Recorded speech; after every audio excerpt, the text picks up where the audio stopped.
ठीक है, इस वीडियो में हम रेनेगेड इमॉर्टल के एंशिएंट ऑर्डर वाली कल्टीवेशन को देखने वाले, मतलब ancient god, ancient devil and ancient demons वाली कल्टीवेशन को, साथ ही वॉन्गलिन के एंशिएंट ऑर्डर वाली जर्नी को भी, लाइक वो कैसे कैसे हर एक फेज से गुजरता और उसे उस फेज में क्या क्या फेस करना पड़ता, क्योंकि एंशिएंट ऑर्डर रेस और हेवंस दाव एक दूसरे के अपोजिट है। तो फिर वॉन्गलिन की जर्नी फुल ऑफ ऑब्स्टेकल से होने वाली है। वेल, तो स्टार्ट करते हैं, बट स्टार्ट करने से पहले हम ये देख लेते आखिर एंशिएंट ऑर्डर है क्या।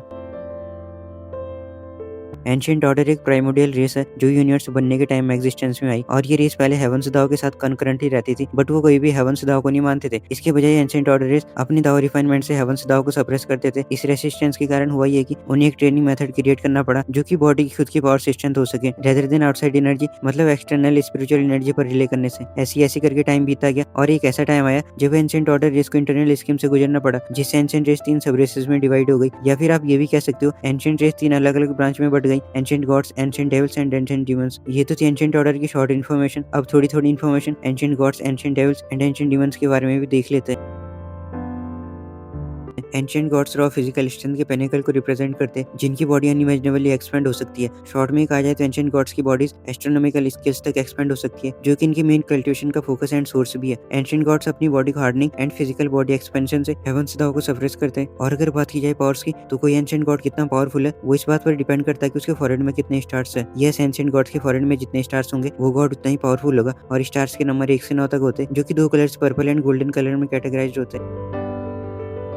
एंशिएंट डेविल से स्लॉटर कल्टीवेशन पाथ को अपनाते हैं, और ये सेलेस्टियल कल्टीवेशन रखने वाले डेविल से बहुत डिफरेंट होते हैं, क्योंकि एंशिएंट डेविल्स की पावर का सोर्स ट्विस्टेड क्यू होती है, और जो वेपन्स एंड आर्मर्स का मैनिफेस्टेशन होता वो उनके खुद के एसेंस से मैनिफेस्ट होता। अगर बात की जाए स्टार्स की, तो एंशिएंट डेविल्स के स्टार्स उनकी राइट आई में देखने को मिल जाते हैं, जो same as ancient god stars 1 से 9 तक होते हैं।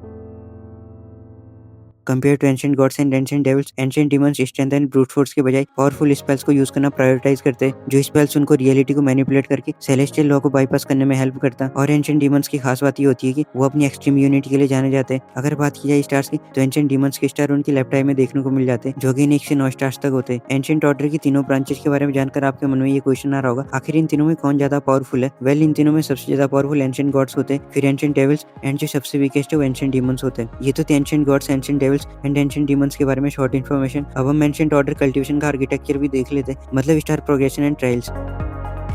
अनलाइक सेलेस्टियल कल्टीवेशन जो मेनली डोमेन कॉम्प्रिहेंशन पर बेस्ड है, ancient order cultivation physical strength और ब्लड नेट डेंसिटी पर फोकस्ड है, जो नॉनरी सिस्टम को फॉलो करती है, मतलब नॉनो स्टार्स। एंशिएंट ऑर्डर मेंबर की कल्टीवेशन 3 फेजेस में डिवाइडेड होती है। इनिशियल फेज जिनमें 1 से 3 स्टार तक वाले कल्टीवेटर आते हैं, फिर मैच्योर फेज जिनमें 4 से 6 स्टार वाले कल्टीवेटर आते हैं, एंड देन एडल्ट फेज जिनमें 7 से 9 स्टार तक होल्ड करने वाले कल्टीवेटर आते हैं। वैसे तो ये 3 ही फेज होते हैं, बट अगर कोई कल्टीवेटर तीनों पाथ कल्टीवेट करता, मतलब ancient god, ancient devils and ancient demons cultivation path cultivate करता, तो उसके पास हर ब्रांच के स्टार्स आ जाते, जिससे उस कल्टीवेटर के पास टोटल 27 स्टार्स हो जाते हैं। इस फेज को एक न्यू नेम से जाना जाता, जो एंशिएंट दाव है। अब ये फेजेस क्या और सेलेस्टियल कल्टीवेशन के अकॉर्डिंग कौन सा स्टेज स्टेप कितने स्टार्स वाले कल्टीवेटर के बराबर है, ये भी एक एक करके देख लेते हैं। फेज 1 इनिशियल फेज या फिर न्यूबॉर्न स्टेट। ये फेज एंशिएंट बॉडी की फाउंडेशन को रिप्रेजेंट करती है, एंड इस पीरियड में कल्टीवेटर को अपनी फाउंडेशन को सॉलिडिफाई करना होता, जिसके लिए एंशिएंट कल्टीवेटर प्लैनेट्स के कोर में जाकर वहां की ओरिजिन एनर्जी को ऑब्जर्व करता। अगर बात की जाए कंपैरिजन की, तो 1 स्टार पोजेस करने वाला ancient cultivator core formation celestial cultivator के इक्वल होता, और जो 3rd स्टार कल्टीवेटर है वो असेंडेंट कल्टीवेटर के इक्वल होता। Phase 2 mature phase. इस फेज में एंटर करने के लिए किसी कल्टीवेटर को एडल्ट क्लेन मेंबर की ऑरा की नीड होती है, जिससे वो सक्सेसफुली 4th स्टार अचीव कर पाए। और 6th स्टार में कोई कल्टीवेटर अपने अंदर एक ऑर्डिनरी बीइंग को रेज करने लगता, जो पावर की एक सेकेंडरी सोर्स जैसा एक्ट करता। इसका सबसे बड़ा एग्जांपल आपको जल्दी देखने को मिल जाएगा, जो है मून गेजर सर्पेंट। और इसी फेज में 3 डिस्ट्रक्शन एंड 7 ट्रिबुलेशन की फर्स्ट साइकिल को भी फेस करना पड़ता। अब ये 3 डिस्ट्रक्शन एंड 7 ट्रिबुलेशन क्या चीज है, ये अभी आगे आएंगे। अगर बात की जाए कंपैरिजन की, तो 4 से 6 स्टार वाले कल्टीवेटर सेकंड स्टेप के कल्टीवेटर के इक्वल होते हैं। Phase 3 adult phase. इस फेज में कोई कल्टीवेटर फुल मैच्योर हो जाता, जो व्हाइट कल्टीवेटर के इक्विवेलेंट होता, मतलब 6 से 9 स्टार्स वाली cultivator 3rd step white cultivator के कंपेरेबल होते हैं। फिर आते लास्ट फेज एंशिएंट दाव फेज में। इस फेज में कोई कल्टीवेटर अपने तीनों cultivation essence God, devil and demons को फ्यूज करता, जिससे हर ब्रांच की पीक स्टेज को अचीव कर लेता, और ऐसे कल्टीवेटर को एंशिएंट 1 कहा जाता। अगर बात की जाए कंपैरिजन की, तो एंशिएंट 1 कल्टीवेटर्स व्हाइट रेवुलेंट से लेकर ग्रैंड एम्ब्रियन के इक्वल होते हैं। ये तो थे एंशिएंट 1 कल्टीवेटर्स की स्टार हायरार्की। अब आते हैं इनकी कैलेमिटीज पर, आखिर इन्हें अपनी प्रोग्रेशन में क्या क्या फेस करना पड़ता।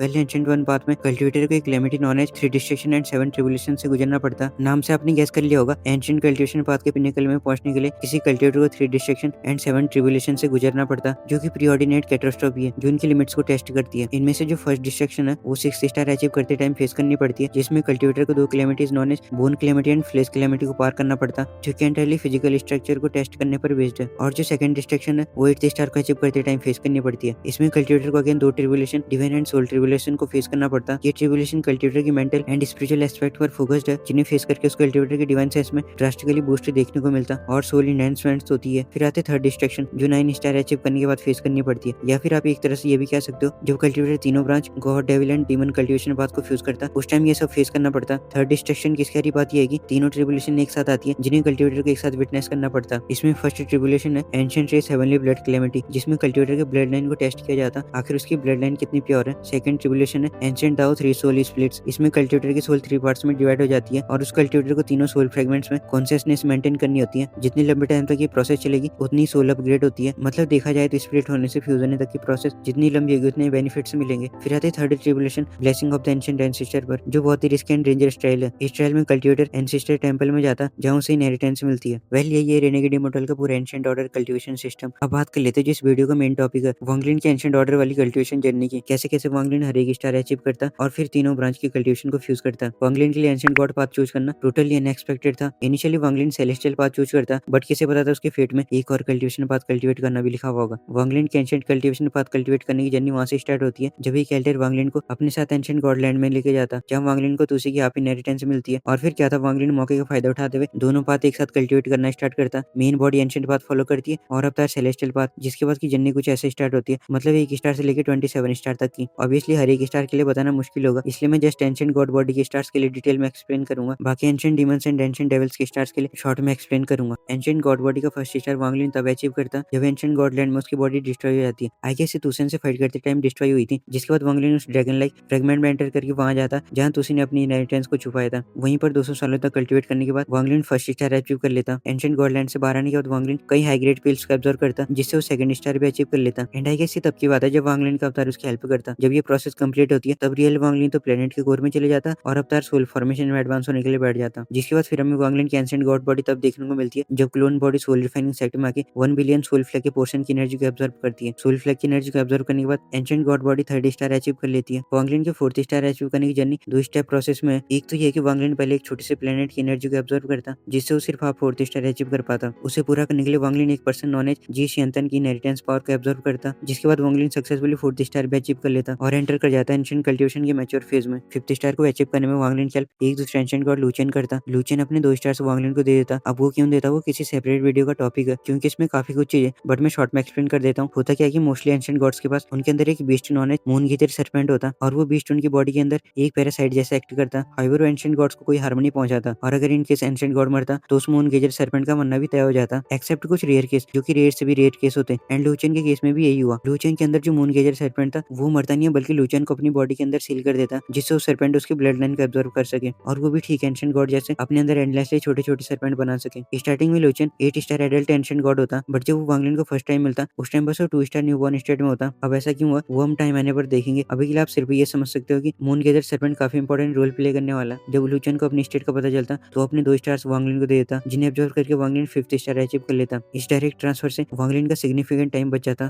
6th स्टार को अचीव करने के लिए वांगलिन को पहले फर्स्ट डिस्ट्रक्शन की दोनों tribulation bone and flesh calamity को पार करना पड़ता और जब वांगलिन इन दोनों ट्रिबुलेशन को पार कर लेता फिर वो एक एंशिएंट गॉड की स्वॉर्ड से उसकी एनर्जी को ऑब्जर्व करता जो उसे क्लाउड स्टार सिस्टम के एक सेक्ट से मिली थी। उसी एनर्जी को ऑब्जर्व करने के बाद वांगलिन अपना 6th स्टार अचीव कर लेता और जो 7th एंड 8th स्टार है वो वांगलिन एंशिएंट टॉम अचीव करता। आई गेस उस टाइम वांगलिन तुसे की इनहेरिटेंस तुसन को दे देता, खुद येमो की इनहेरिटेंस को लेता। अब आपके मन में क्वेश्चन आ रहा होगा आखिर ये येमो कौन है। वेल येमो भी एक एंशिएंट गॉड क्लैन से जिसकी इनहेरिटेंस वांगलिन को मिलती है। 3 celestial blood drop and 3 celestial mark मिलने के बाद Wanglin 7th and 8th star का अचीव कर लेता। साथ ही फर्स्ट टाइम वहाँ पर उसके स्टार्स का कलर भी पर्पल से चेंज होकर गोल्डन कलर के हो जाते हैं। फिर आता है एंशिएंट गॉड बॉडी की लास्ट स्टार 9th स्टार पर। वो वांगलिन तब अचीव करता जब उसे येमो की फुल इनहेरिटेंस मिलती है। लास्ट टाइम उसे बस हाफ इनहेरिटेंस मिली थी और जब वांगलिन को येमो को left arm origin soul blood and heart मिल जाता फिर वो 9th स्टार भी अचीव कर लेता। ये तो थी वांगलिन के एंशिएंट गॉड बॉडी वाली जर्नी। अब हम वांगलिन के ancient demon and ancient devil वाली जर्नी को भी देख लेते हैं, बट इन दोनों को हम शॉर्ट में देखेंगे और फिर वो कैसे तीनों ब्रांच के कल्टिवेशन पाथ को फ्यूज करता, क्योंकि कल्टिवेटर तभी एंशिएंट वन कहा जाता जब वो तीनों ब्रांच की कल्टिवेशन पोजेस करता हो। वांगलिन के एंशिएंट डीमन वाली जर्नी कुछ ऐसे स्टार्ट होती है। रेन कंट्री के शैटर्ड डीमन के एक फ्रेगमेंट बेलियो के अटैक से खुद को रिकवर करने के लिए वांगलिन के स्टैचू में चले जाता और सोल रिफाइनिंग ट्राइब के वर्शिप से वो खुद की पर्सनैलिटी डेवलप कर लेता एंड इवेंचुअली वांगलिन उसे अपने सेकंड अवतार में रिफाइन करता। इनिशियली तो ये इनकम्प्लीट होता, बट बाद में वांगलिन इसे येमो के लेफ्ट टाइप ब्लड से कंप्लीट करता, जिससे अवतार मैच्योर फेज में अपग्रेड हो जाता। और फिर वांगलिन के एंशिएंट डेविल अवतार वाली जर्नी कुछ ऐसे स्टार्ट होती है। एंशिएंट ऑर्डर टॉम में वांगलिन 3000 एंशिएंट डेविल्स की सोल से अपना थर्ड अवतार रिफाइन करता। फिर जब स्टोरी आगे बढ़ती है तो वांगलिन एक टाइम पर इस अवतार को रॉयल एंशिएंट डेविल के साथ फ्यूज करता। फिर आते तीनों ब्रांच के फ्यूजन पर। बट इसे देखने से पहले मैं यहाँ पर एक चीज बता देता हूँ। ऊपर जो मैंने 9 स्टार्स की जर्नी बताई वो सिर्फ एंशिएंट गॉड बॉडी के लिए बताई थी, कब कब एंड कैसे कैसे वांगलिन अपने एंशिएंट गॉड बॉडी वाले स्टार्स को अचीव करता। और जो आगे हम फ्यूजन प्रोसेस देखने वाले वो वांगलिन तब से ही स्टार्ट कर देता जब उसने एंशिएंट गॉड बॉडी की 9 स्टार अचीव नहीं किए थे। इसलिए पूरे 27 स्टार तक की जर्नी मिक्सड अप होने वाली है। कहीं आप कंफ्यूज ना हो इसलिए मैंने पहले ही क्लियर कर दिया। ओके, तो अब देख लेते हैं फ्यूजन प्रोसेस मतलब ऑल 27 स्टार तक की जर्नी जो कि वांगलिन 5 फेजेस में कंप्लीट करता।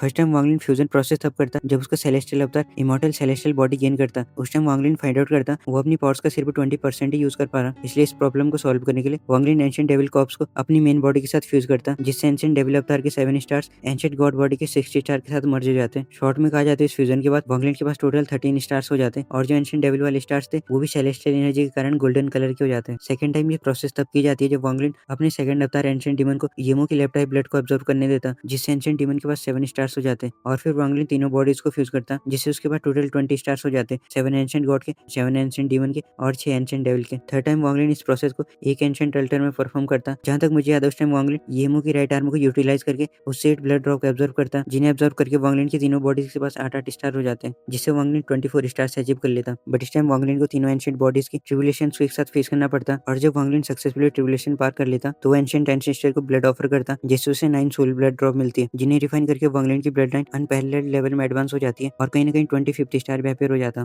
फिर आते लास्ट स्टार 26 एंड 27 स्टार पर। 26 स्टार वांगलिन तब अचीव करता जब उसे येमो की इनहेरिटेंस मिलती है। इनहेरिटेंस लेने के बाद वांगलिन की ancient god body ancient devil body के पास कंप्लीट 9 स्टार्स हो जाते हैं एंड जो एंशिएंट डीमन बॉडी है उसके पास 8 स्टार होते हैं और जो बचा हुआ लास्ट स्टार है उसे वांगलिन इमॉर्टल एस्ट्रल कॉन्टिनेंट में रहते टाइम अचीव करता, जिससे हर एक ब्रांच में पूरे 9 स्टार्स हो जाते हैं। ठीक इसी तरह वांगलिन पूरे 27 स्टार्स का अचीव कर लेता, जिसके बाद गुदाओं के प्रेशर से वांगलिन अपनी सेलेस्टियल एंड एंशिएंट पावर्स को पार्शियली फ्यूज करके अपनी थर्ड क्लेमेंटी को भी पास कर लेता। वेल, यही थे रेनेगेड इमॉर्टल के प्रोटैगनिस्ट वांगलिन के एंशिएंट वन वाली जर्नी। आई नो आपके मन में बहुत सारे क्वेश्चन आ रहे होंगे तो उन्हें आप कमेंट कर सकते हो। मैं ट्राई करूंगा आपको आपके सारे क्वेश्चन का आंसर मिल जाए या फिर मैंने किसी सेपरेट वीडियो में कवर कर दूंगा जिससे आप इजीली समझ पाओ। साथ ही आप ये भी कमेंट कर सकते हो नेक्स्ट आपको कौन से दूंगा प्रोटैगनिस्ट की कल्टिवेशन जर्नी के बारे में देखना। एनीवेज इस वीडियो को यहीं पर स्टॉप करते हैं। आई होप आपने इस वीडियो को एंजॉय किया होगा।